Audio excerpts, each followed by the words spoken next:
करें। नमस्कार दोस्तों, आज मैं आपके सामने एक बहुत ही संवेदनशील, बहुत गंभीर मामले को लेके सामने आया हूं।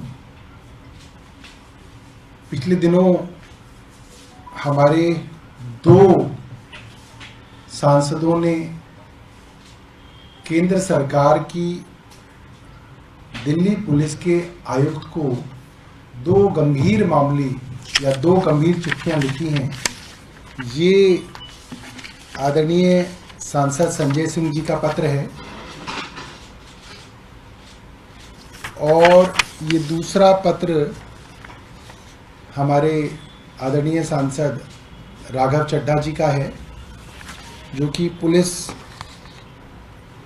कमिश्नर साहब को लिखा गया। और ये पत्र ये कहता है, श्रीमान, इस पत्र के माध्यम से मैं आपका ध्यान एक बेहद गंभीर विषय की ओर आकर्षित करना चाहता हूं। दिल्ली की जनता ने बड़े विश्वास और प्रेम के साथ अपने बेटे अरविंद केजरीवाल जी को 3 बार दिल्ली का मुख्यमंत्री बनाया है। दुख की बात है कि एक लोकप्रिय जननेता की सुरक्षा के साथ समय समय पर चूक होती आई है और कई बार अरविंद केजरीवाल जी के ऊपर हमले हुए हैं। राज्य की पुलिस की जिम्मेदारी होती है कि अपनी जनता की सुरक्षा करे। दुख की बात यह है कि जनता तो छोड़िए, दिल्ली पुलिस मुख्यमंत्री को भी सुरक्षित नहीं रख पा रही है। पिछले दिनों मुख्यमंत्री जी के आवास के बाहर एक ड्रोन उड़ता हुआ दिखाई दिया।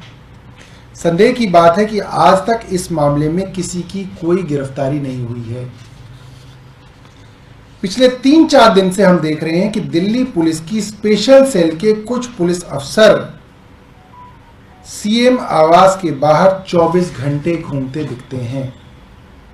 उनसे पूछा जाता है तो वो कहते हैं कि हम एक स्पेशल टास्क पर हैं। ऐसा कौन सा टास्क दिल्ली पुलिस ने इन्हें दिया है?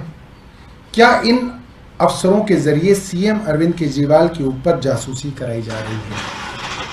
हर राज्य की पुलिस अपने मुख्यमंत्री की सुरक्षा सुनिश्चित करने के लिए काम करती है। दिल्ली पुलिस क्यों अपने मुख्यमंत्री की सुरक्षा ना करके जासूसी करा रही है? क्या ये पूरी तरह से गैरकानूनी नहीं है? किस मकसद से श्री अरविंद केजरीवाल जी की जासूसी कराई जा रही है? दिल्ली में लॉ ऑर्डर के हालात बहुत खराब हैं। हर दिन दिल्ली में गंभीर अपराध हो रहे हैं। दिल्ली पुलिस का काम है इन अपराधों को रोके, ना कि एक पार्टी के दबाव में आकर एक मुख्यमंत्री की जासूसी में समय व्यर्थ करे। दिल्ली की जनता बड़ी उम्मीद से आपकी ओर देख रही है। हमें पूरी उम्मीद है कि आप खाकी वर्दी की और दिल्ली की जनता का सम्मान करेंगे। आपसे पूछे गए सवालों का जवाब का इंतजार रहेगा। लिखा गया है, श्री संजय अरोड़ा, कमिश्नर दिल्ली पुलिस को। ठीक ऐसा ही पत्र इसी विषय पे संजय सिंह जी, जो हमारे सांसद हैं, उन्होंने लिखा है। दोस्तों, मामला बहुत गंभीर है। दिल्ली पुलिस का स्पेशल स्टाफ किन कामों के लिए इस्तेमाल होता है? अन्य राज्य पुलिसों का स्पेशल स्टाफ किन कामों के इस्तेमाल के लिए आरोप लगते रहते हैं, ये सब जानते हैं।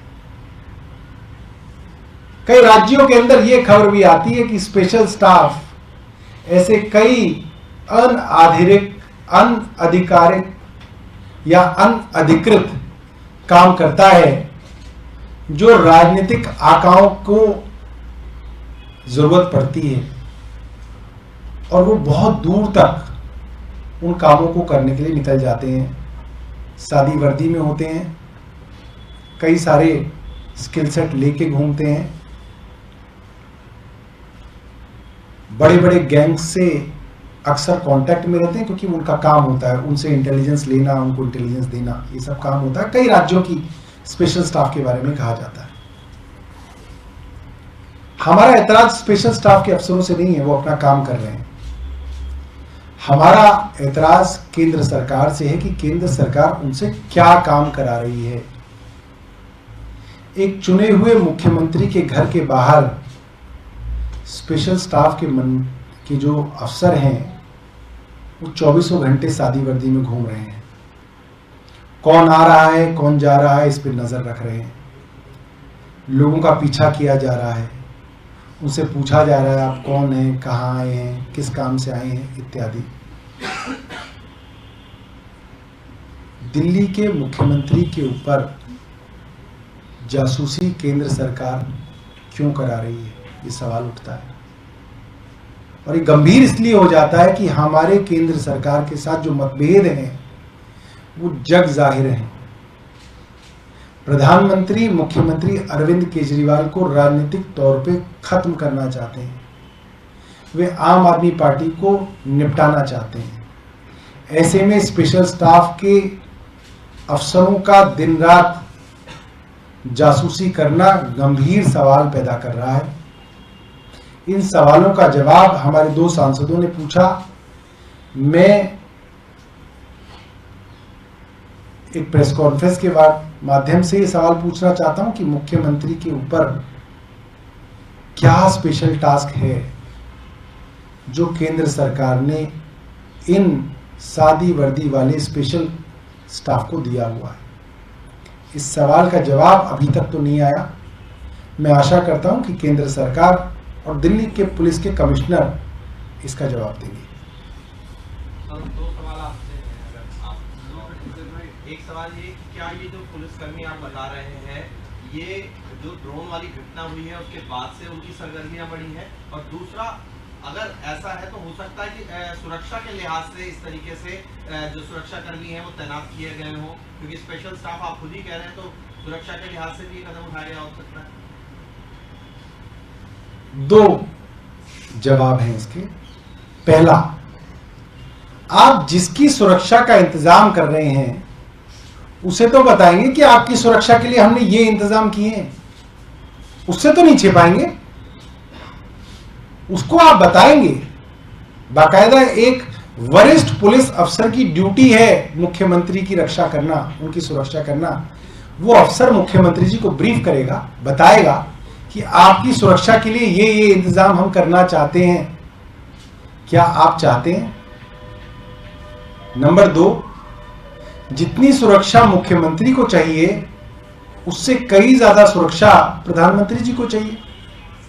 तो क्या प्रधानमंत्री निवास के बाहर भी स्पेशल स्टाफ के अफसर 24 घंटे निगरानी रख रहे हैं, जासूसी कर रहे हैं, आने जाने वालों का ब्यौरा रख रहे हैं, कौन क्यों आ रहा है, कहां जा रहा है,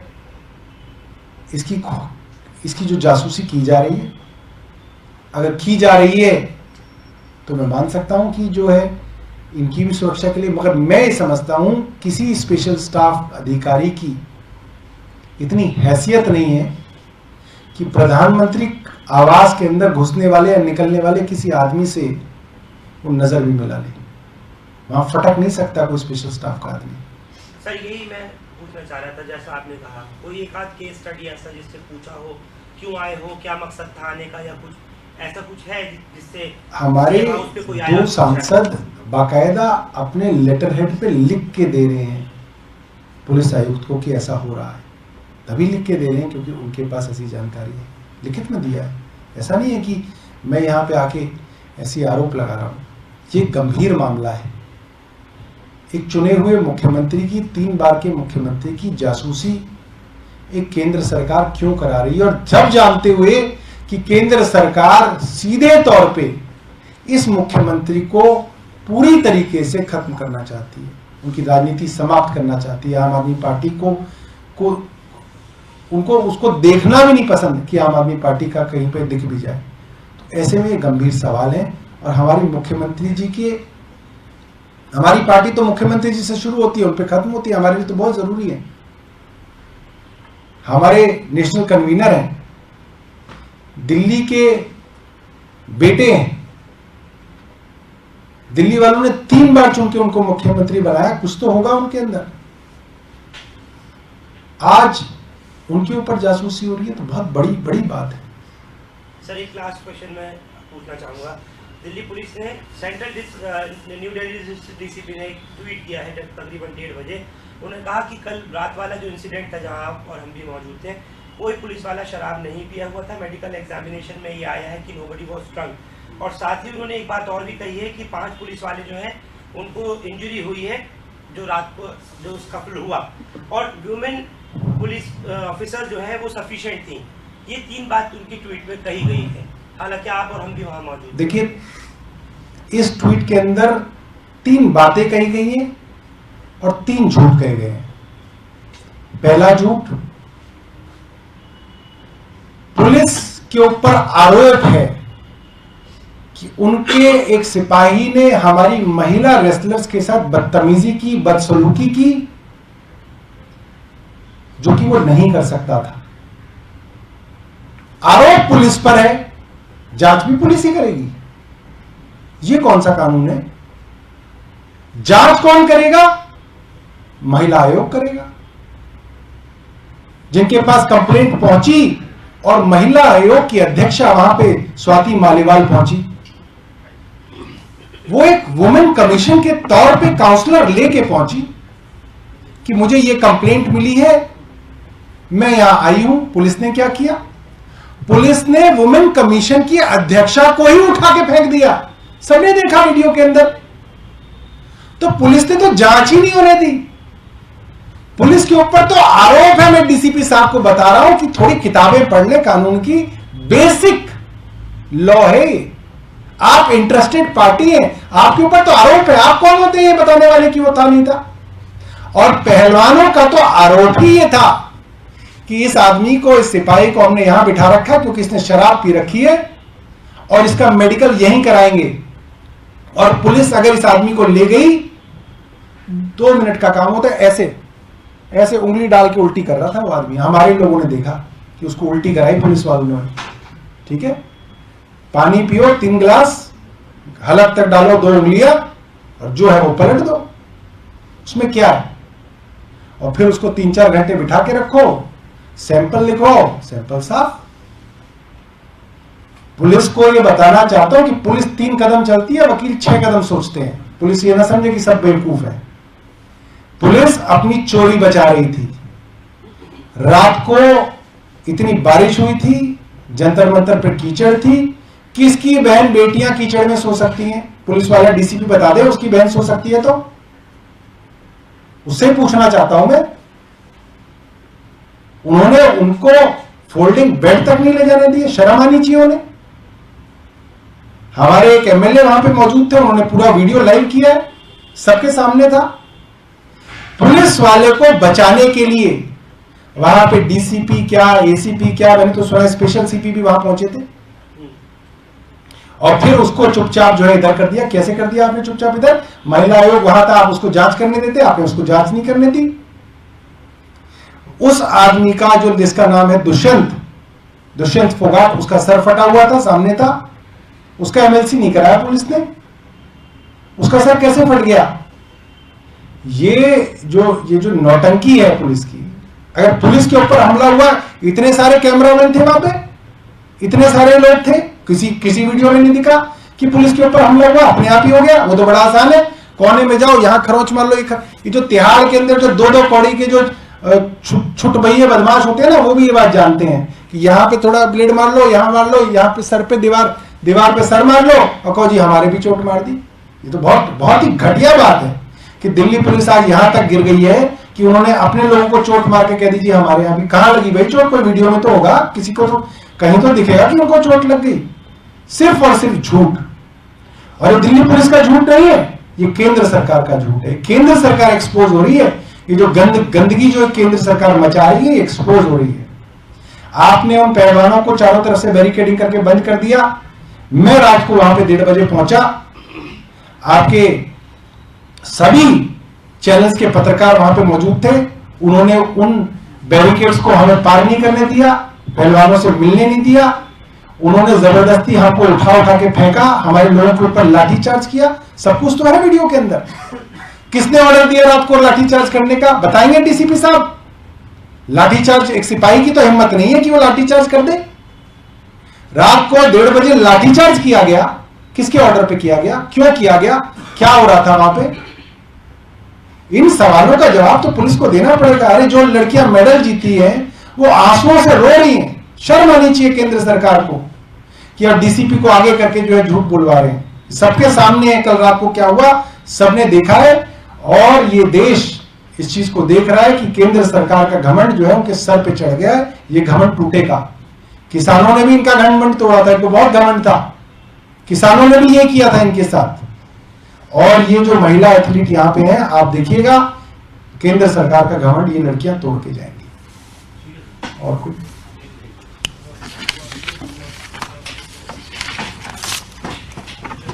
यार मेरा आईपॉड ढूंढ गया। स्वागत है आज की इस प्रेस वार्ता में। आप सबके बीच भारतीय जनता पार्टी के राष्ट्रीय प्रवक्ता एवं सांसद भाई सुधांशु त्रिवेदी जी मौजूद हैं। मैं उनसे निवेदन करूंगा, सुधांशु भाई आप सबको संबोधित करें। सुधांशु।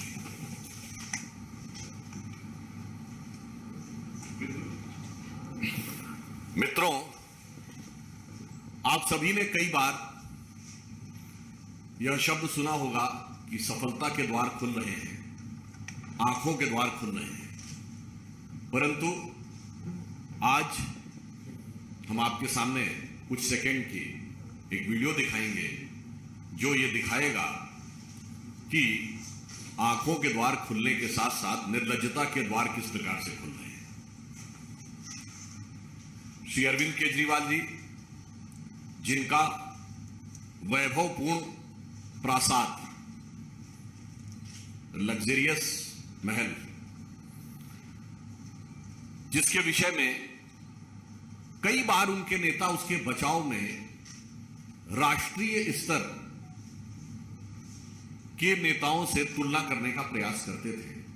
परंतु अब मुझे लग रहा है जिस प्रकार के नए दृश्य और तथ्य सामने आए हैं तो वो अंतर्राष्ट्रीय स्तर पर जाते हुए नजर आ रहे हैं। जैसे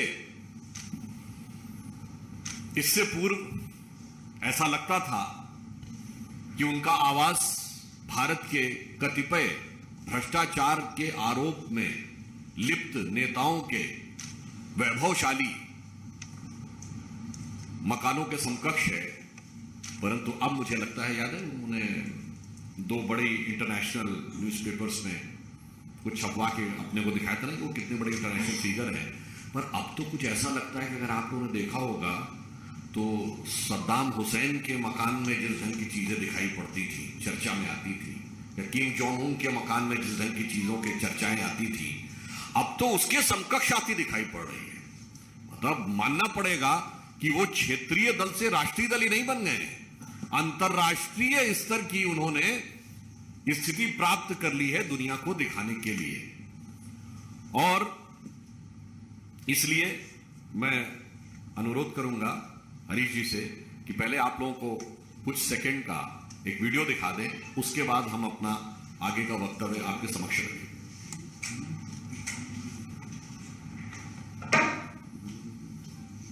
मेरी बहुत छोटी सी औकात है। आज मेरे घर में 4 या 5 कमरे हैं। मैं जहां भी जाऊंगा 4-5 कमरों से ज्यादा की मेरे को क्या जरूरत है भाई साहब? 4-5 कमरे ही चाहिए, हाथ पैर पसारने के लिए उतनी जगह चाहिए, और जगह की क्या जरूरत है? ऐसे मेरे कई चाहने वाले मेरे दोस्त और मेरे हमारे जो पार्टी के सपोर्टर्स हैं, उन लोगों ने मेरे पास फोन आए, उन लोगों के और जो जनता के फोन आए, उनके मैसेजेस आए और उन्हें लगा कि मुझे ऐसे घर में नहीं जाना चाहिए। तो मैं ये दोनों घर छोड़ रहा हूँ और मैं सरकार को बोलूँगा कि वो मेरे लिए कोई और इससे भी छोटे घर ढूंढने की कोशिश करें। तो वो कहते हैं ना सीजर्स वाइफ, तो वही वाली बात है, हमें तो उसके लिए तैयार रहना पड़ेगा। अभी तो भी प्रिपेयर फॉर स्क्रूटिनी। कोई लाल बत्ती की गाड़ी नहीं होनी चाहिए उसके पास, कोई बड़ा बंगला नहीं होना चाहिए उसके पास, वो एक कमरे के फ्लैट में रहे आम आदमी की तरह, कोई सिक्योरिटी नहीं होनी चाहिए। तो इस पार्टी से जो नेता जीत के आएंगे, जो लोग जीत के आएंगे, वो बड़े बंगले नहीं होंगे। आप लोगों के इलाके से कोई आदमी जीता, वो आप लोगों के बीच में रहेगा, अपने मकान में रहता रहेगा, जहाँ रहेगा नहीं रहेगा, उसको बड़ा बंगला नहीं रहेगा, आप ही की तरह जिएगा, उसकी कोई सिक्योरिटी नहीं होगी, कोई सिक्योरिटी नहीं देगा इस पार्टी का। आप ही की तरह जीता रहेगा, आप ही के बीच में से एक आदमी निकल के एमएलए बनेगा या एमपी बनेगा, आप ही जाओगे।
जैसा कि आपने देखा कि ये सेंसर वाले जो दरवाजे हैं ये बड़े संस्थानों में, बड़ी पब्लिक प्लेसेस में, एयरपोर्ट्स में यूज किए जाते हैं, इवन कोविड से पहले भी, इसलिए ताकि लोगों को टच करने की आवश्यकता न पड़े। परंतु आपने देखा यहां तो बहुत बेहतरीन तरीके से, आप गहरा राजनीतिक अर्थ समझिए, कि किसी चीज को टच नहीं करते, फाइल को टच नहीं करते, सब रिमोट से चलाते हैं। कहीं सत्येंद्र जैन जी बोले से करवा देंगे, कहीं सिसोदिया जी से, और तो और पार्टी को भी टच नहीं करते। साहिब आलम के आने के साथ ही पार्टी को एक्शन में आ जाना चाहिए, उसमें भी रिमोट से कोई चीज खुद नहीं साइन करेंगे। और इस प्रकार की एक धारणा और मीडिया में समाचार हैं कि पंजाब की सरकार को भी रिमोट से ही कंट्रोल करते हैं। तो आपने देखा कि उन्होंने यह जो बताया और उससे पूर्व का उनका उत्तर है। अब मैं उनका एक और स्टेटमेंट आपको शब्दशः पुनर्स्मरण कराए दे रहा हूं, रिमाइंड के दे रहा हूं। यह 27 अक्टूबर 2013 को उनका किया गया ट्वीट है। कोट, दिल्ली की मुख्यमंत्री शीला दीक्षित जी के घर में 10 एसी लगे हुए हैं। मैंने सुना है कि उनके बाथरूम में भी एसी लगा है। कौन भरता है उनकी एसी का बिल? मैं और आप भरते हैं? आगे गौर फरमाइएगा। मेरा तो कलेजा कांप उठता है यह सोचकर कि जब दिल्ली की 40% जनता झुग्गियों में रहती है, तब कोई मुख्यमंत्री कैसे आलीशान घर में रह सकता है। अनकोट। शायद ऐसे ही लोगों के लिए वो पंक्ति में लिखी गई है कि विद्युत की इस चकाचौंध में देख दीप की लौ रोती है, अरे हृदय को थाम, महल के लिए झोपड़ी बली होती है।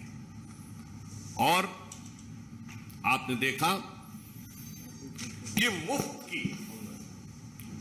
मुफ्त की चीजें दिखाकर खुद क्या हासिल किया है। मैं सिर्फ एक वाक्य कहना चाहूंगा कि यहां पर विषय सिर्फ आरोप लगाने का नहीं है, विषय सिर्फ उनका असली चेहरा दिखाने का नहीं है, विषय सिर्फ कटाक्ष का नहीं है, विषय उस दर्द का भी है, उस धोखे का भी है जो दिल्ली की जनता ने अनुभव किया है।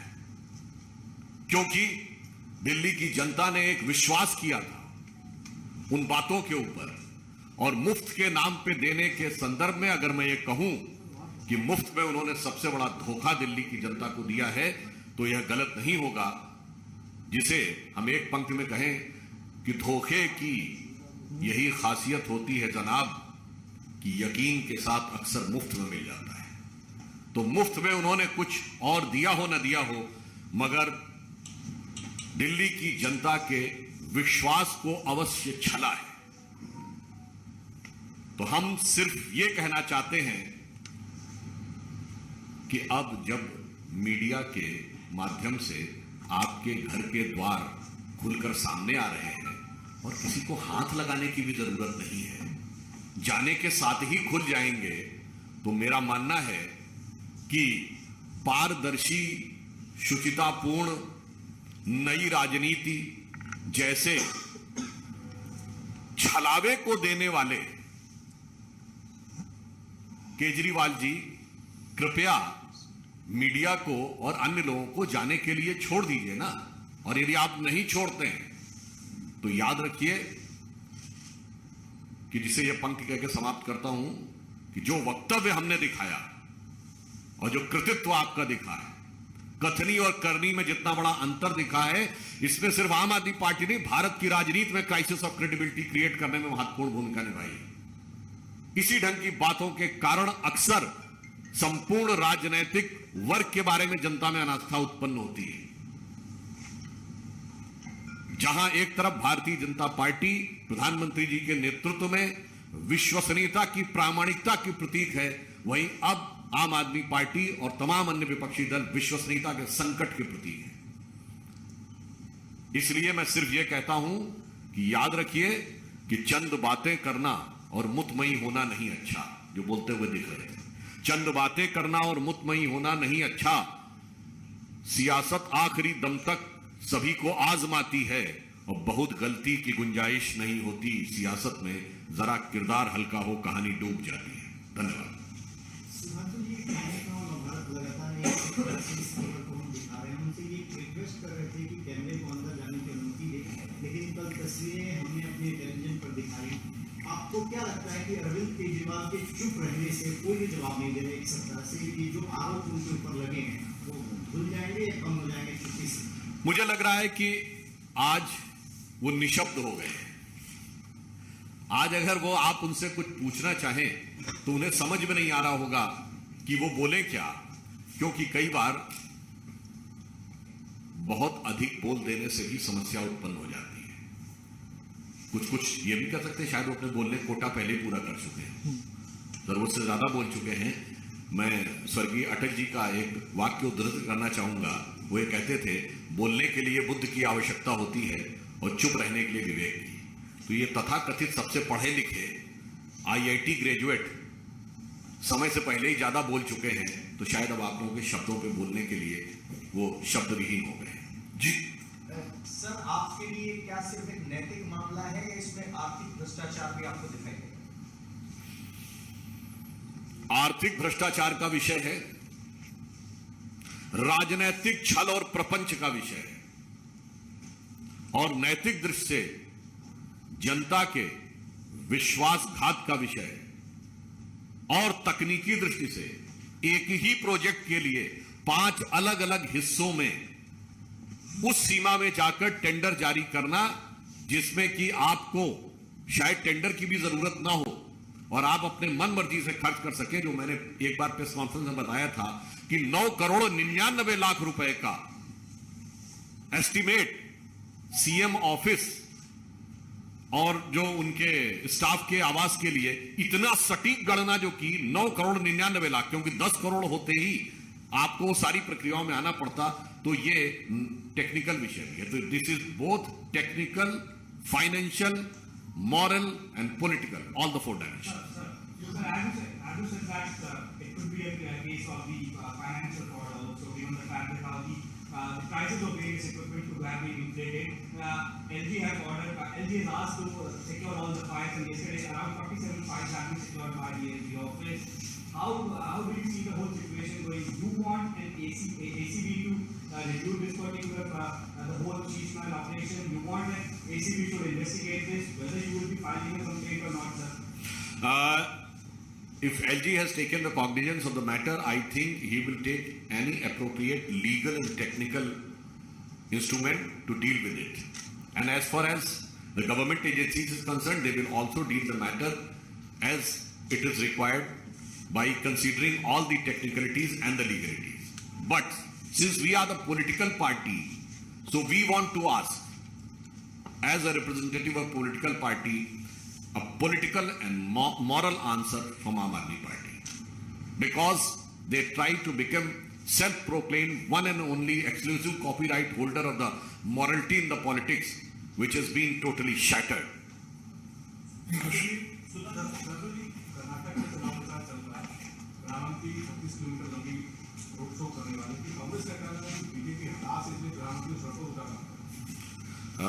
माननीय प्रधानमंत्री जी का अभी तक का सबसे बड़ा जो रोड शो हुआ था वो अहमदाबाद में हुआ था, 50 किलोमीटर का। कौन हताश था और उसके बाद कौन हताश दिखा? मुझे लगता है कि कांग्रेस को कोई टिप्पणी करने से पहले इस बात पर विचार कर लेना चाहिए चूंकि जनता का इस प्रकार का भाव है, सम्मान और स्नेह का प्रधानमंत्री जी के प्रति, इसलिए रोड शो करने की आवश्यकता अधिक होती है और हमारे अन्य नेताओं को भी, ताकि अधिक से अधिक जनता के साथ संवाद और अधिक से अधिक जनता के साथ संपर्क किया जा सके और वह संपर्क निकट से हो सके। कर्नाटक चुनाव को लेकर ये एक सवाल और है कि रहमान खान उनका ये कहना है कि बजरंग बली का नाम लेकर के टेरराइज किया जा रहा है और दूसरा उनका कहना है कि मुसलमानों का जो आरक्षण है वो 4 से 6% बढ़ाने का विचार करेंगे। देखिए, एक बात मैं कहना चाहूंगा कि सांप्रदायिक आधार के ऊपर आरक्षण देने का कोई प्रावधान संविधान में नहीं है। इस तरह की बात करना असंवैधानिकता है और एक नहीं अनेक बार, एक नहीं अनेक राज्यों के उच्च न्यायालय के द्वारा यह खारिज किया जा चुका है। अब रही बात इसकी कि उनकी बड़ी हास्यास्पद स्थिति है कि पीएफआई जिसपे बैन है वो कहते हैं हम लगा देंगे, और बजरंग दल जिसपे वो बैन लगा ही नहीं सकते, एक राज्य सरकार होने जाते हैं उस पर कहते हैं लगा देंगे। मतलब अब आप सोचिए कि इनकी क्या बात पे भरोसा किया जाए, इस बात की करामात आप समझिए। तभी तो माननीय प्रधानमंत्री जी ने कहा कि इनकी बात की कोई वारंटी नहीं, क्या गारंटी की बात की जाए। मतलब जो हो चुका है वो कर देंगे और जो कर नहीं सकते वो भी कर देंगे। इसीलिए मैंने पुनः रिपीट कर रहा हूं, इसीलिए ये सारे दल क्राइसिस ऑफ क्रेडिबिलिटी के प्रतीक है। और मैं पूर्व में ये बात कह चुका हूं, फिर रिपीट कर रहा हूं, बजरंग दल पर यह प्रतिबंध लगाने का दावा नहीं कर रहे हैं, ये लगा चुके हैं और अदालत की चौखट पर औंधे मुंह गिर चुके हैं। विवादित ढांचा गिरने के बाद 10 दिसंबर 1992 को इन्होंने संघ और बजरंग दल दोनों पर प्रतिबंध लगाया था। नियमानुसार 90 दिन के अंदर इनको कोर्ट के सामने सारे साक्ष्य एक ट्रिब्यूनल के रूप में प्रस्तुत करने पड़ते हैं, जो ये साबित करने में असफल रहे। और 4 जून 1993 को बाहरी ट्रिब्यूनल ने पूरी तरीके से खारिज कर दिया, संघ और बजरंग दल दोनों को आरोप से मुक्त कर दिया। और 18 जून की रिपोर्ट पढ़ी है बाहरी ट्रिब्यूनल की, पेज नंबर 71 पे क्लियर कट लिखा, कोई एविडेंस ही नहीं था सरकार के पास। तो इसका मतलब चाहे भूत हो या वर्तमान हो, दोनों उनका ऐसा है, तो भविष्य क्या होगा आप समझ सकते हैं।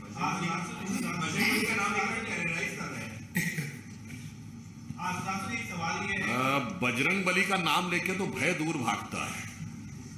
अब उससे भयभीत कौन होता है वो आप लोग ज्यादा बेहतर समझते होंगे कि बजरंग बली के नाम से कौन भयभीत होता है। सवाल है, राजस्थान, छत्तीसगढ़, हिमाचल के बाद अब कांग्रेस जो है वो कर्नाटक में भी ओपीएस लाने की बात कर रही है। उनका कहना है कि अगर उनकी सरकार आएगी तो कर्नाटक में वोट कंसेंसस को लाएगी। देखिए, उनके जितने भी दावे हैं इन पे भरोसा नहीं किया जा सकता, क्योंकि इतने वर्ष तक उन लोग जगह जगह सत्ता में रहे, 10 वर्ष केंद्र में रहे, उन्होंने नहीं किया। इसीलिए मैं कह रहा हूं उनकी किसी बात के ऊपर भरोसा नहीं किया जा सकता, क्योंकि पूर्व में इतने लंबे समय तक रहने के बाद जो काम नहीं किए। अच्छा, और कोई पार्टी कहे तो समझ में आता है, ये 55 साल इन्होंने सीधे इनके परिवार ने राज किया है 60 में से, और उसके बाद कहें अब हम ये करके दिखाएंगे, तो यानी आपके पहले नेहरू जी, इंदिरा जी, राजीव जी और फिर आपकी माता जी का डी फैक्टो रूल